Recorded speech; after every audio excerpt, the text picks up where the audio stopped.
Kepulauan Solomon atau Kepulauan Salomo adalah sebuah negara kepulauan di Samudra Pasifik bagian selatan yang terletak di sebelah timur Papua Nugini dan merupakan bagian dari persemakmuran. Negara ini terdiri dari 992 pulau yang secara keseluruhan membentuk wilayah seluas 28.450 km persegi. Kepulauan Solomon memiliki sejumlah pulau seperti Guadalcanal, Malaita, Santa Isabel, Makira dan Sikayana. Jarak antara pulau paling barat dan paling timur ialah tanda kurang lebih 1.500 km. Pada 1886, Britania Raya dan Jerman membagi pulau tersebut di antara mereka. Tentara Australia lalu mengambil alih bagian yang dikuasai Jerman hingga 1920. Jepang menguasai wilayah ini antara tahun 1942 dan 1943 sebelum pihak sekutu merebutnya. Pertempuran Kepulauan Solomon Timur atau dikenal sebagai Pertempuran Kepulauan Stuart, dan disebut sumber Jepang sebagai Pertempuran Laut Solomon Kedua. Dainiji Soromon Kaisen adalah pertempuran laut dari tanggal 24 Agustus hingga tanggal 25 Agustus tahun 1942 antara Angkatan Laut Kekaisaran Jepang dan Armada Angkatan Laut Sekutu.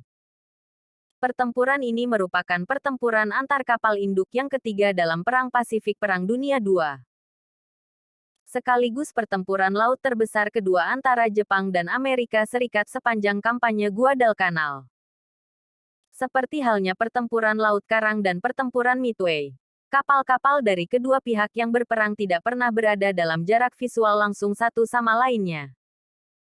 Melainkan, semua serangan dari kedua belah pihak dilakukan oleh pesawat terbang yang berpangkalan di kapal induk atau di darat. Setelah menderita beberapa kali serangan udara yang merusak, kapal-kapal perang Amerika Serikat dan Kekaisaran Jepang mundur dari kawasan pertempuran tanpa ada pihak yang secara jelas dapat dikatakan menang. Namun tampaknya Amerika Serikat dan sekutunya dalam pertempuran ini memperoleh keuntungan strategis dan taktis yang lebih besar daripada Jepang karena sekutu menderita kerugian lebih sedikit dibanding Jepang yang kehilangan pesawat terbang beserta penerbang berpengalaman dalam jumlah yang signifikan. Selain itu, bala bantuan Jepang yang ditujukan untuk Guadalcanal tertunda, sebelum akhirnya diantar oleh kapal-kapal perang, dan bukan oleh kapal-kapal angkut. Hal tersebut memungkinkan sekutu mendapat lebih banyak waktu untuk bersiap-siap menghadapi serangan balasan dari Jepang, dan mencegah Jepang mendaratkan artileri berat, amunisi, dan perbekalan lainnya yang sangat penting dalam membantu pasukan Jepang yang sedang berjuang untuk merebut kembali Guadalcanal. Pada tanggal 7 Agustus tahun 1942, pasukan sekutu terutama Amerika Serikat mendarat di Guadalcanal, Tulagi, dan Kepulauan Florida di Kepulauan Solomon. Pendaratan sekutu di pulau-pulau tersebut dimaksudkan untuk mencegah Jepang menggunakan Guadalcanal sebagai pangkalan militer untuk mengancam rute perbekalan antara Amerika Serikat dan Australia, serta mengamankan pulau-pulau tersebut sebagai titik awal untuk kampanye yang bertujuan akhir mengisolasi pangkalan utama Jepang di Rabaul, serta secara tidak langsung mendukung kampanye Nugini yang dilancarkan sekutu. Pendaratan sekutu di Guadalcanal merupakan awal dari kampanye Guadalcanal yang berlangsung selama 6 bulan. 5. Pendaratan sekutu secara langsung didukung oleh 3 kapal induk dari gugus tugas. Task Force 11. Saratoga, Task Force 16, USS Enterprise dan Task Force 18 USS Wasp berikut grup udara masing-masing, serta kapal-kapal perang pendukung, termasuk 1 kapal tempur, kapal-kapal penjelajah, dan kapal-kapal perusak. 6 komandan sepenuhnya untuk ketiga gugus tugas kapal induk adalah Laksamana Madya Frank Jack Fletcher yang mengibarkan bendera di atas kapal induk USS Saratoga. 7. Pesawat-pesawat di ketiga kapal induk disiapkan untuk memberikan bantuan tembakan udara untuk pasukan invasi sekutu, dan mempertahankan kapal induk dari serangan udara Jepang yang datang dari Rabaul. 8. Setelah pendaratan berhasil dilakukan, Ketiga gugus tugas kapal induk tetap berada di daerah Pasifik Selatan dengan tugas menjaga garis komunikasi antara pangkalan-pangkalan utama sekutu di Kaledonia Baru dan Espiritu Santo. Mendukung pasukan darat sekutu di Guadalcanal dan Tulagi terhadap setiap serangan balik Jepang. Melindungi gerak kapal-kapal perbekalan yang menuju ke Guadalcanal, serta menyerang dan menghancurkan setiap kapal perang Jepang yang berada dalam jangkauan. 9. Antara tanggal 15 Agustus dan tanggal 20 Agustus tahun 1942, kapal induk Amerika Serikat melindungi pengiriman pesawat tempur dan pesawat pengebom untuk lapangan udara di Guadalcanal yang baru dioperasikan. 10. Lapangan udara Henderson dan pesawat-pesawat yang berpangkalan di sana segera terbukti sangat efektif dalam menghadapi gerak pasukan Jepang di Kepulauan Solomon dan dalam strategi atrisi melawan Angkatan Udara Jepang di kawasan Samudra Pasifik Selatan. Kontrol sekutu atas lapangan udara Henderson bahkan menjadi faktor kunci dalam keseluruhan pertempuran memperebutkan Guadalcanal. 11. Setelah dikejutkan ofensif sekutu di Kepulauan Solomon, Angkatan Darat dan Angkatan Laut Jepang, di bawah Laksamana Isoroku Yamamoto, menyiapkan serangan balik dengan tujuan mengusir sekutu keluar dari Guadalcanal dan Tulagi. Serangan balik Jepang disebut Operasi KK berasal dari suku kata pertama dari kata Guadalcanal bila diucapkan dalam bahasa Jepang. Angkatan Laut Kekaisaran Jepang memiliki misi tambahan untuk menghancurkan semua armada kapal-kapal perang sekutu di kawasan Pasifik Selatan, khususnya kapal-kapal induk Amerika Serikat. 12. Sebuah konvoi yang mengantar 1.411 prajurit Jepang dari Resimen Ichiki, serta beberapa ratus pasukan Angkatan Laut dari Pasukan Pendarat Khusus Angkatan Laut Yokosuka 5 diberangkatkan dengan 3 kapal angkut berkecepatan lambat dari pangkalan utama Jepang di Trukchuk pada tanggal 16 Agustus tahun 1942 dengan tujuan Guadalcanal. 13 kapal-kapal angkut dikawal oleh kapal penjelajah ringan Jinsu, 8 kapal perusak, dan 4 kapal patroli. Dipimpin oleh Laksamana Muda Raizo Tanaka, Jinsu juga sebagai kapal komando. 14. Juga diberangkatkan dari Rabaul untuk membantu melindungi konvoi adalah Kesatuan Perlindungan Dekat, yang terdiri dari 4 kapal perusak dari Armada 8 Angkatan Laut Kekaisaran Jepang di bawah Komando Laksamana Madya Gunichi Mikawa. 15 keempat kapal perusak yang dikerahkan tersebut adalah kapal-kapal perusak yang sebelumnya telah mengalahkan armada Angkatan Laut Sekutu dalam pertempuran Pulau Savo. Tanaka berencana mendaratkan pasukan di Guadalcanal pada tanggal 24 Agustus tahun 1942. 16. Pada tanggal 21 Agustus armada kapal perang Jepang yang tergabung dalam operasi K berangkat dari Truk menuju ke selatan Kepulauan Solomon. Armada kapal perang Jepang secara garis besar dibagi menjadi 3 gugus.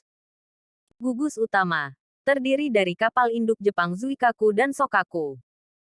Kapal induk ringan Ryujo, ditambah armada pelindung yang terdiri dari 1 kapal penjelajah berat dan 8 kapal perusak di bawah komando Laksamana Madya Chuichi Nagumo dari atas Sokaku. Gugus barisan depan terdiri dari 2 kapal tempur, 3 kapal penjelajah, 1 kapal penjelajah ringan, dan 3 kapal perusak di bawah komando Laksamana Muda Hiroaki Abe. Gugus pelopor terdiri dari 5 kapal penjelajah berat, 1 kapal penjelajah ringan, 6 kapal perusak, dan sebuah kapal induk pesawat terbang laut Chitos di bawah komando Laksamana Madya Nobutake Kondo. 17. Kapal-kapal perang Jepang dibantu oleh sekitar 100 pesawat pengebom Angkatan Laut Kekaisaran Jepang yang berpangkalan di darat, pesawat tempur, dan pesawat pengintai dari Rabaul dan pulau-pulau yang berdekatan. 18 armada utama Nagumo diposisikan di belakang gugus barisan depan dan gugus pelopor agar tetap terlindung dari pesawat pengintai Amerika Serikat. 19. Menurut rencana operasi K, setelah kapal induk Amerika Serikat ditemukan oleh pesawat pengintai Jepang atau Amerika Serikat memulai serangan terhadap kapal-kapal Jepang, kapal induk Nagumo akan segera memberangkatkan kekuatan pemukul untuk menghancurkan mereka. Setelah kapal-kapal induk Amerika Serikat dihancurkan atau dilumpuhkan, gugus barisan depan AB dan gugus pelopor Kondo akan mengakhirinya dengan menghancurkan kapal-kapal perang sekutu yang tersisa melalui sebuah pertempuran antar kapal perang. Armada Angkatan Laut Jepang lalu akan bebas menetralisir lapangan udara Henderson melalui bombardemen sambil melindungi pendaratan pasukan Angkatan Darat Jepang untuk mengambil alih Guadalcanal dan Tu. Lagi. 20. Sebagai reaksi atas pertempuran darat yang tidak diduga-duga antara Korps Marinir Amerika Serikat dan tentara Jepang di Guadalcanal pada 19–20 Agustus. Gugus tugas kapal induk Amerika Serikat di bawah pimpinan Fletcher berlayar kembali menuju Guadalcanal dari posisi mereka di 400 mil 640 km sebelah selatan pada tanggal 21 Agustus. Pihak Amerika Serikat dimaksudkan untuk memberi dukungan kepada marinir, melindungi lapangan udara Henderson, dan untuk menghadapi serta menghancurkan setiap kapal perang Jepang yang tiba untuk mendukung pasukan Jepang dalam pertempuran darat di Guadalcanal. 21. Armada Angkatan Laut Sekutu dan Jepang terus berlayar saling mendekat satu sama lainnya pada tanggal 22 Agustus. Walaupun kedua belah pihak sama-sama mengutus pesawat pengintai, keduanya tidak berhasil menemukan satu sama lainnya. Namun setelah hilangnya paling tidak satu dari pesawat pengintai mereka, ditembak jatuh oleh pesawat terbang dari Enterprise sebelum dapat mengirimkan pesan radio, Jepang menduga dengan keras keberadaan kapal-kapal induk Amerika Serikat di kawasan itu. 23. Meskipun demikian, Amerika Serikat tidak mengetahui disposisi dan kekuatan armada kapal perang Jepang yang sedang mendekat. 24. Pukul 9.50 tanggal 23 Agustus sebuah pesawat PBY Catalina Amerika Serikat yang berpangkalan di Deni, Kepulauan Santa Cruz melihat konvoi Tanaka. Menjelang sore, tanpa adanya penampakan lagi dari kapal Jepang, dua kesatuan pesawat terbang pemukul dari Saratoga dan lapangan udara Henderson lepas landas untuk menyerang konvoi Tanaka. Namun, Tanaka yang sudah menduga serangan akan tiba setelah kapal-kapalnya terlihat oleh pesawat pengintai, segera berbalik arah setelah pesawat-pesawat Catalina meninggalkan wilayah itu, sehingga serangan pesawat sekutu gagal. Setelah Tanaka melapor ke para atasannya bahwa dirinya telah kehilangan waktu karena memerintahkan kapal-kapal berbelok ke utara untuk menghindari serangan udara sekutu, pendaratan pasukan Jepang di Guadalcanal diundur hingga tanggal 25 Agustus. Pada pukul 18.23 tanggal 23 Agustus. Setelah tidak ada lagi kapal-kapal induk Jepang yang tampak, dan tidak ada laporan intelijen yang baru mengenai keberadaan Jepang di daerah itu, Fletcher melepaskan kapal induk USS Wasp. Bahan bakar yang dimiliki tinggal sedikit, dikawal oleh kapal-kapal lainnya yang tergabung dalam TF-18 menuju FAT yang jauhnya 2 hari pelayaran untuk mengisi bahan bakar minyak. Oleh karena itu, Wasp dan kapal-kapal pengawalnya tidak dapat ikut serta dalam pertempuran yang segera berlangsung. 25. Pukul 1.45 tanggal 24 Agustus. Nagumo memerintahkan Laksamana Muda Chuichihara di atas kapal induk ringan Ryujo, bersama kapal penjelajah berat ton dan kapal perusak Amatsukaze dan Tokitsukaze untuk maju di depan armada utama Jepang, dan mengirimkan pesawat-pesawat penyerbu ke lapangan udara Henderson Field pada saat fajar. 26. Misi Ryujo kemungkinan sebagai jawaban atas permintaan Komandan Angkatan Laut Jepang di Rabaul, Nishizo Sukahara. Misi tersebut dimaksudkan untuk membantu armada gabungan dalam menetralisir lapangan udara Henderson. 27. Misi tersebut kemungkinan juga dimaksudkan Nagumo sebagai umpan untuk mengalihkan perhatian Amerika Serikat, sehingga armada kapal perang Jepang yang lain dapat mendekati armada Angkatan Laut Amerika Serikat tanpa terdeteksi. 28. Sekaligus sebagai bantuan perlindungan dan tabir bagi konvoi Tanaka. 29. Sebagian besar dari pesawat-pesawat di Sokaku dan Zuikaku sudah bersiap-siap untuk lepas landas begitu ada peringatan kapal-kapal induk Amerika Serikat sudah ditemukan. Antara pukul 5.55 dan pukul 6.30. kapal induk Amerika Serikat khususnya Enterprise 29, ditambah pesawat Catalina dari Denny, memberangkatkan pesawat pengintainya sendiri untuk mencari kapal-kapal perang Jepang. 30. Pada pukul 9.35, sebuah pesawat Catalina untuk pertama kalinya melihat armada kapal-kapal Ryujo. Masih pada pagi itu, kapal induk dan pesawat-pesawat pengintai Amerika Serikat yang lainnya juga beberapa kali melihat Ryujo dan armada kapal-kapal Kondo serta Mikawa. Sepanjang pagi dan siang hari, pesawat-pesawat Amerika Serikat juga melihat beberapa pesawat pengintai dan kapal selam Jepang. Penampakan tersebut menyebabkan Fletcher yakin pihak Jepang sudah tahu lokasi kapal-kapal induk sekutu. Namun sebetulnya, Jepang belum tahu.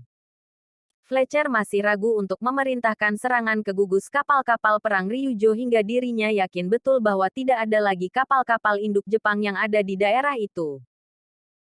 Pada akhirnya, meskipun belum jelas mengenai keberadaan atau lokasi kapal-kapal induk Jepang lainnya, Fletcher pada pukul 13.40 memberangkatkan 38 pesawat terbang dari Saratoga untuk menyerang Ryujo.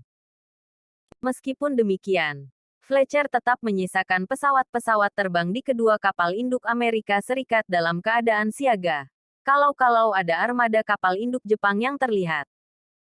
31. Pukul 12.20. Ryujo memberangkatkan 6 pesawat pengebom, KT, dan 15 pesawat tempur A6M0 untuk menyerang lapangan udara Henderson bersamaan dengan datangnya serangan bantuan dari Rabaul yang berkekuatan 24 p. Pesawat pengebom, Betty, dan 14 pesawat tempur Zero. Namun tanpa diketahui oleh pesawat-pesawat dari Ryujo, pesawat-pesawat dari terhadang cuaca buruk dan harus kembali ke pangkalan mereka pada pukul 11.30. Pesawat-pesawat dari Ryujo terdeteksi oleh radar di Saratoga ketika mereka terbang menuju Guadalcanal. Dari arah kedatangan mereka dapat dipastikan lokasi kapal-kapal induk Jepang. 32 pesawat-pesawat dari Ryujo tiba di atas lapangan udara Henderson pada pukul 14.23. Ketika melakukan pengeboman, pesawat-pesawat Jepang harus menghadapi pesawat-pesawat tempur dari Henderson, anggota Angkatan Udara Kaktus. Dalam pertempuran udara di atas Henderson, 3 pesawat pengebom Nakajima B-5 NKT, 3 pesawat tempur Zero, dan 3 pesawat tempur Amerika Serikat ditembak jatuh. Tetapi lapangan udara Henderson tidak menderita kerusakan yang berarti. 33.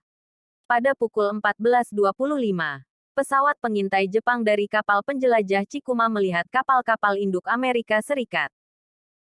Sebelum pesawat pengintai tersebut ditembak jatuh, awak pesawat sempat mengirimkan pesan radio, dan Nagumo segera memerintahkan pesawat-pesawat dari Kesatuan Pemukul untuk lepas landas dari Sokaku dan Zuikaku. Gelombang pertama serangan Jepang berkekuatan 27 pesawat pengebom Tukik Aichi D-3A, FAL, dan 15 pesawat tempur Zero diberangkatkan pada pukul 14.50 menuju kapal induk Amerika Serikat Enterprise dan SAR. Atoga. Kira-kira pada waktu yang bersamaan, 2 pesawat pengintai Amerika Serikat akhirnya menemukan armada utama Jepang. Meskipun demikian, masalah komunikasi menyebabkan laporan penglihatan tersebut tidak pernah sampai ke Fletcher. 2 pesawat pengintai Amerika Serikat menyerang Sokaku sebelum terbang menjauh, dan hanya menyebabkan kerusakan sepele. Gelombang kedua yang berkekuatan 27 pesawat pengebom Tukik Aichi D-3A, FAL, dan 9 Zero diluncurkan dari kapal induk Jepang pada pukul 16 dan terbang ke arah selatan menuju armada Amerika Serikat. Gugus barisan depan AB juga bergerak maju ke depan untuk mengantisipasi pertemuan dengan kapal-kapal Amerika Serikat setelah malam tiba. 34. Kira-kira pada saat itu juga, pesawat-pesawat tempur dari Saratoga tiba di atas Ryujo dan memulai serangan. Ryujo terkena 3 atau 5 bom, atau mungkin 1 torpedo, dan menewaskan 120 awak kapal. Setelah rusak berat, Ryujo ditinggalkan oleh para awak kapal ketika malam tiba, dan tidak lama kemudian tenggelam. Amatsukaze dan Tokitsukaze datang menolong awak kapal Ryujo yang selamat berikut para penerbang yang terpaksa mendaratkan pesawatnya di laut ketika kembali ke Ryujo dari misi menyerang kapal sekutu. Pada waktu itu pula, beberapa pesawat pengebom B-17 tiba untuk menyerang Ryujo yang sudah dalam keadaan lumpuh, tetapi tidak menyebabkan kerusakan lebih lanjut. 35 setelah operasi pertolongan selesai, kedua kapal perusak Jepang dan TON kembali bergabung dengan gugus utama Nagumo. 36. Pada pukul 16:02, ketika masih menunggu laporan pasti tentang lokasi kapal-kapal induk Jepang, radar di kapal-kapal induk Amerika Serikat mendeteksi gelombang pertama pesawat Jepang. Dari dua kapal induk Amerika Serikat diberangkatkan 53 pesawat tempur F-4F Wheelchat dengan dipandu oleh radar ke arah datangnya pesawat Jepang. Meskipun demikian, hanya segelintir dari pesawat tempur Wheelchat yang dapat menemukan pesawat pengebom Jepang sebelum mereka memulai serangan terhadap kapal-kapal induk Amerika Serikat. Penyebabnya adalah masalah komunikasi dan keterbatasan kemampuan sistem pengenalan kawan dan lawan pada radar. Prosedur kontrol yang primitif dan pentabiran yang efektif terhadap pesawat pengebom Jepang yang dilakukan pesawat-pesawat Zero yang bertugas sebagai pengawal. 37 persis sebelum pengebom tukik Jepang memulai serangannya, geladak kapal induk Enterprise dan Saratoga telah dibersihkan dari pesawat-pesawat untuk mengantisipasi kedatangan serangan Jepang. Pesawat-pesawat tersebut sudah berada dalam keadaan siap luncur di geladak, kalau-kalau terlihat armada kapal induk Jepang. Pesawat-pesawat tersebut diperintahkan untuk terbang ke utara dan menyerang apa saja yang mereka dapat temui, atau terbang berputar di sekeliling zona pertempuran, hingga keadaan aman bagi mereka untuk kembali. 38.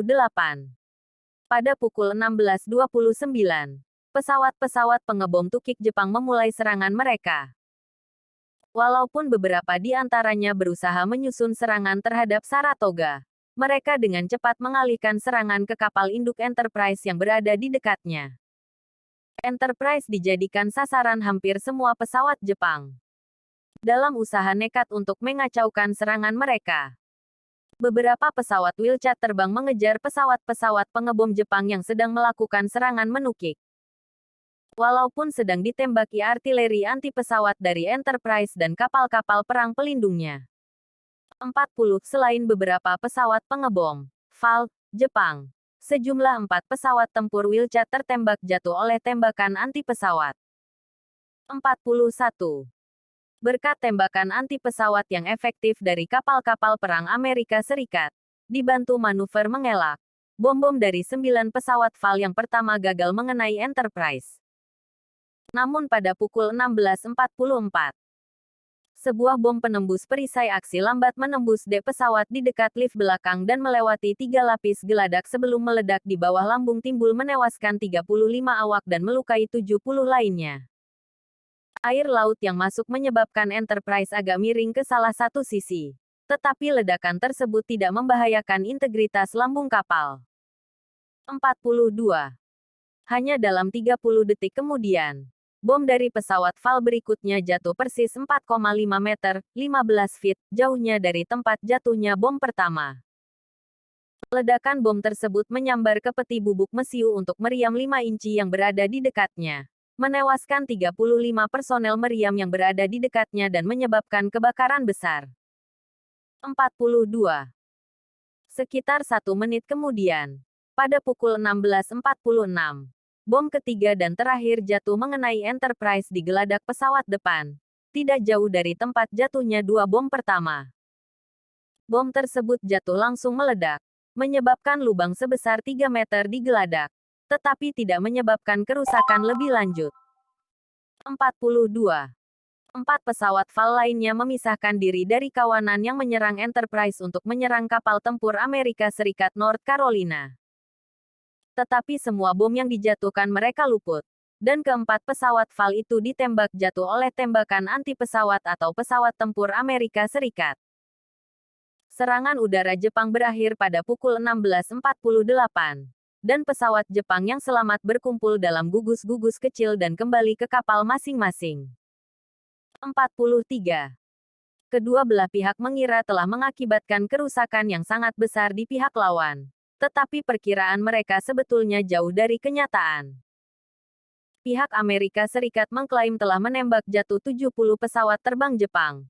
Meskipun sebetulnya hanya ada 42 pesawat Jepang yang diterbangkan dalam pertempuran.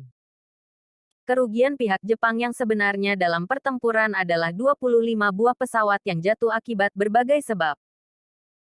Sebagian besar awak dari pesawat yang jatuh tidak dapat ditemukan kembali atau diselamatkan. Sebaliknya, pihak Jepang dengan salah mengira mereka telah menyebabkan kerusakan besar terhadap 2 kapal induk Amerika Serikat, padahal hanya 1 kapal induk yang rusak berat. Pihak Amerika Serikat kehilangan 6 pesawat terbang dalam pertempuran. Sebagian besar dari awak pesawat dari pesawat yang jatuh dapat diselamatkan. 44. Walaupun Enterprise rusak berat dan terbakar, regu pengendalian kerusakan di atas kapal mampu melakukan perbaikan-perbaikan yang cukup hingga kembali dapat melanjutkan operasi penerbangan pada pukul 17.46. Hanya 1 jam setelah pertempuran berakhir.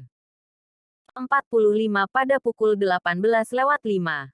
Pesawat-pesawat dari Kesatuan Pemukul Saratoga kembali dari kapal induk Ryujo yang sedang tenggelam dan selamat mendarat tanpa ada insiden berarti. 46. Gelombang kedua pesawat-pesawat Jepang mendekati kapal-kapal induk Amerika Serikat pada pukul 18:15. Tetapi tidak berhasil menemukan lokasi formasi armada Amerika Serikat disebabkan masalah komunikasi. Mereka akhirnya harus kembali ke kapal induk masing-masing tanpa menyerang satu pun kapal Amerika Serikat. Dengan kerugian 5 pesawat jatuh dalam perjalanan akibat kecelakaan operasional.